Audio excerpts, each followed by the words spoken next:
Welcome back to my channel and welcome back for another edition of Health Class. Pag-uusapan natin today ang tungkol sa mga itlog. Hindi ang itlog na yan. Hindi din yan.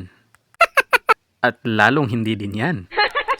Pag-uusapan natin ang itlog ng tao. Yes, pag-uusapan natin ang testicles at scrotum. Sila ay mga pangunahing male sexual organs. Ano nga ba ang purposes ng mga ito? At paano mapanatiling healthy ang mga itlog ng isang lalaki? Halika, alamin natin. Just keep on watching.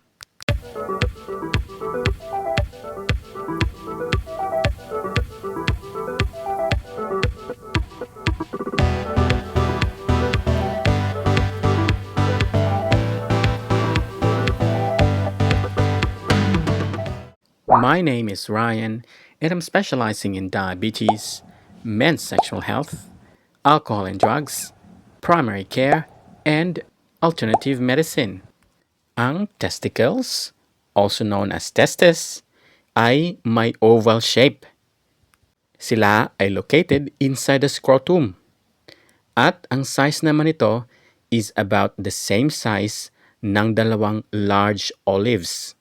May dalawang pangunahing function ang testicles or testes. Isa na dito ay ang paggawa ng testosterone. Ang testosterone ay isang hormone na nagre-regulate ng sex drive, bone strength, at tumutulong para makapag-produce ng sperm. Iyan naman ang second function ng testicles, ang pag-produce ng sperm. Ano naman ang sperm? Ang sperm ay isang cell or isang reproductive cell na kailangan to fertilize a female egg. Pag na-fertilize na ang isang female egg, dahil sa tulong ng sperm, ang babae ay pwede nang mabuntis. Kaya sa mga kababaihan dyan na may boyfriend or fiancé at gusto nyong mabuntis at magkaroon ng anak or mga anak, siguraduhin ninyo na ang boyfriend ninyo or fiancé ninyo or partner ninyo ay may kakayahan na makapag-produce ng healthy or enough sperm.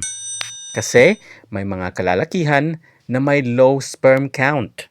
Kung may low sperm count ang isang lalaki, ito ay isa sa mga dahilan para hindi ma-fertilize ang egg ng isang babae, na posibleng maging dahilan upang hindi mabuntis ang isang babae at hindi makabuo ng baby. Ang scrotum naman ay isang loose, pouch-like sac of skin. Gaya nito. Nakahang ang scrotum behind the penis. Ang scrotum holds the testicles and nerves and veins or blood vessels. This means na ang scrotum ang nagpoprotekta sa testicles. Alam nyo ba na isa sa mga functions ng scrotum ay ang pag-provide ng climate control system? That means it regulates temperature. Ang pagre-regulate ng temperature ay kailangan para sa sperm development. Para sa normal sperm development, ang testis must be at a temperature that is slightly cooler than the body temperature. Mga between 36 and 37 degrees Celsius. Ito din ang isa sa mga dahilan kung bakit ang scrotum is outside the body. At nakahang lang kasi pag ang scrotum ay inside the body, mahihirapan siyang ma-regulate ang temperature. At pag hindi na-regulate ang temperature sa tamang level, may posibilidad na hindi ma-develop ang sperm. Ang scrotum ay may muscles in the wall that tightens or contracts and relaxes. Alam ng mga kalalakihan to. Minsan, ang scrotum ay loose at nakahang lang.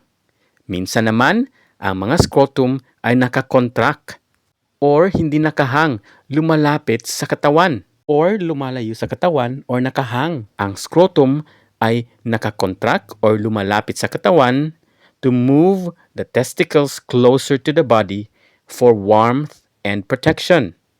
Pag nakarelax naman away from the body ang scrotum, this is to cool down the scrotum. O di ba may sariling utak at desisyon ang mga itlog? Pag gustong magpa-cool down, lumalayo at nagre-relax ang scrotum. Pag gusto ng warmth, nagko-contract ito at lumalapit ito sa ating katawan. Although testicular cancer is not common, it still happens. And a few men around the world suffer from testicular cancer. Alam niyo ba na 1 in every 250 men will be diagnosed during their lifetime? Mga 1% of malignancies or cancer in men, but it is the most common cancer in young men in Western countries. In 2020, the International Agency for Research of Cancer, or IARC, recorded 74,458 new cases worldwide.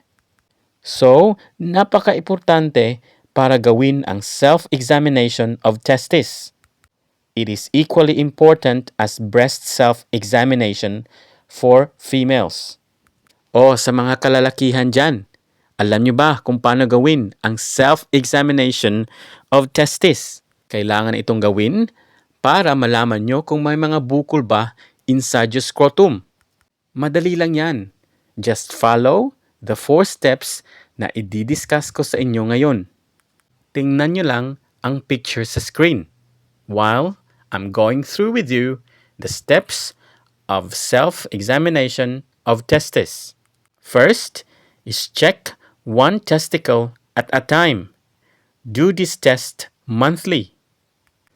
Hold the testicle between your thumbs and fingers of both hands and roll it gently between your fingers. If you notice any of these signs and symptoms, such as hard lumps, smooth or rounded bumps, change in size, shape, consistency, or unbearable pain whilst doing the self-examination.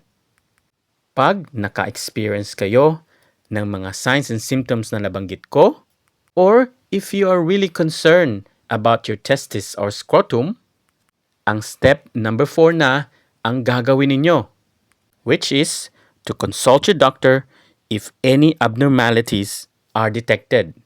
Napaka-importante sa mga kalalakihan na gawin ang self-examination of testis at kumonsulta sa inyong doktor kung may mga worries kayo or concerns about your scrotum and testis. That's it, everyone. Thank you for watching. I shall see you again on my next video. Stay safe and be healthy.